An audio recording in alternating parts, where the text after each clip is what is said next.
days before the elections, and for many of us who are monitoring the conversations now, even as at yesterday, early in the morning, what appears to be an AI, produced voice note of both presidential candidates talking about very sensitive stuff, on tribalism, right? You have Muhammad's voice cloned in one way or the other, or reproduced to sound like him, talking about my people in Kumasi, in the Ashanti region, and then the vice president, the presidential candidate of the ruling party, also talking about something similar. Now you listen to all of them, you know that this has a bit of the AI content in there. It may have been, reproduced or coined or something like that. And this will continue from now to December 7th, and when the ballots are cast, they will start another train of disinformation now targeting the data, claims of winning, and things like that. So it was essentially important that we start this work days before the elections and begin to do our work. And then during the elections, and then post-election. So December 4th, which is today, to 11th, we're doing this work. And how are we doing this?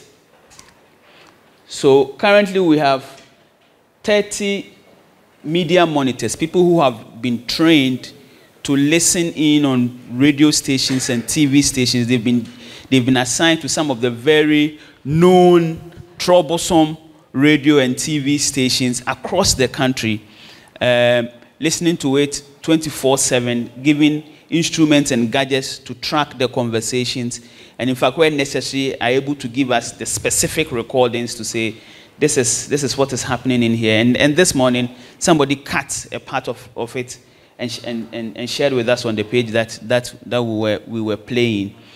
So we have these people monitoring this across the country. Now we have 20 fact checkers also stationed across the 16 regions of Ghana, so that as we are here, if we hear that something is happening in Kwesi and we need somebody to verify the information, we have a dedicated fact checker who would pick a car, drive, whatever it is, get to the place to ascertain the facts and let us have it.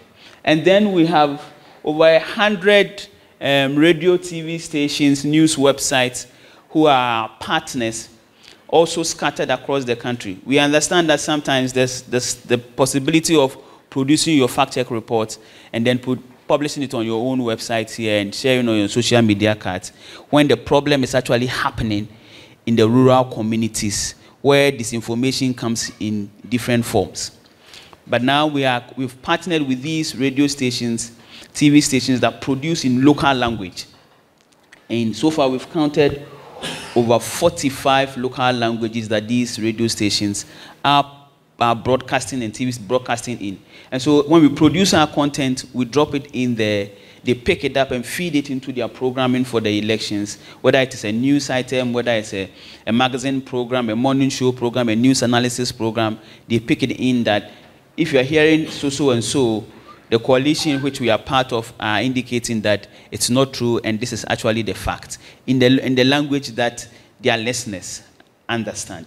We are relying on a technology and AI-based monitoring software programs to also help us. Already we have Full Fact, which is a UK-based, very established fact-checking organization that have an AI platform that helps you monitor or sweep across programming across radio, TV, online. You just need to feed it in and say, track the conversation from this side for me. The platforms pull fact-checkable claims that people make on social media and make it available to the team. We'll pick it up and then we will work on it. And other social media listening tools that are available for us to track networks, bad actors, and things like that. 2 days ago, when the special voting was happening, somebody made a claim out there that, they have swept 70% in the Ashanti region, which is something that we foresaw coming. So we produce a social media card in the name of the Ghana Fact-Checking Coalition. You are likely to see something like this across the social media platform. So anytime you see this, you should know that this is a work of the media situation rooms operating from here.